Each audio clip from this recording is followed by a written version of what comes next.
My tip for America to get over a cold is chicken noodle soup and some rest. You're wise beyond your years. Not only can chicken noodle soup help keep you hydrated, there's also some scientific evidence it may help with healing and have mild anti-inflammatory effects. And I actually do find that the more citrusy things that I eat while I have a cold, the shorter the lifespan of the cold. Despite what you've probably heard, mega doses of vitamin C don't prevent a cold. But vitamin C may shorten cold symptoms by a day or two, which can make a big difference when you're suffering through a cold.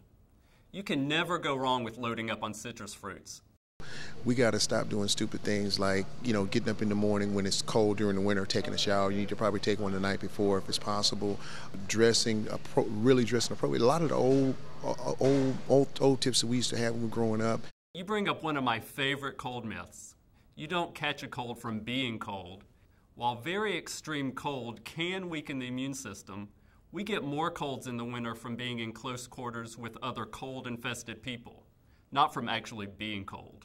One of the methods that I use, it's called Jala Neti. It's a yogic practice, and it washes out your sinuses. It's kind of gross. It's kind of gross. I don't really want to, it seems just, ugh. But I started doing it, and it was fantastic. And I'm a huge convert, and I try to tell everybody, try a neti pot. It's fantastic. It's natural. You don't have to take any drugs. It rinses out your sinuses. You feel great. Yeah, it does seem kind of gross, doesn't it? You want me to do what? Pour water in my nose? But it actually works. Nasal irrigation, as it's called, can help relieve congestion, facial pain and pressure from clogged sinuses, and may even help reduce allergy symptoms or sinus infections. This very simple practice is not only popular, but also quite effective. Whenever I get those symptoms, I get worried that maybe it's more than the common cold, and I tend to go to the doctor.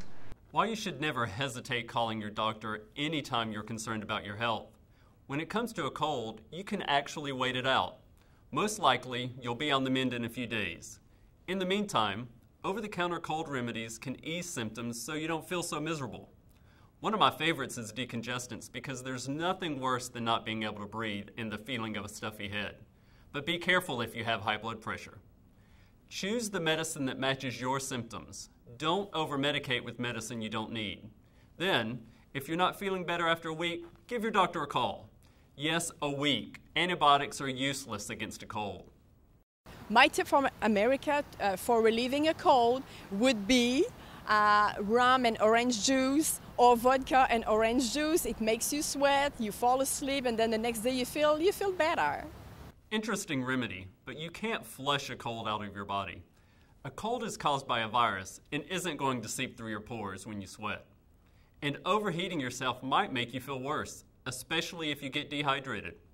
This brings up a question I often get. Is it okay to exercise when you have a cold? Sure, it's fine if you don't have a fever, but if you have a fever, lay off the exercise for a few days until the fever is gone.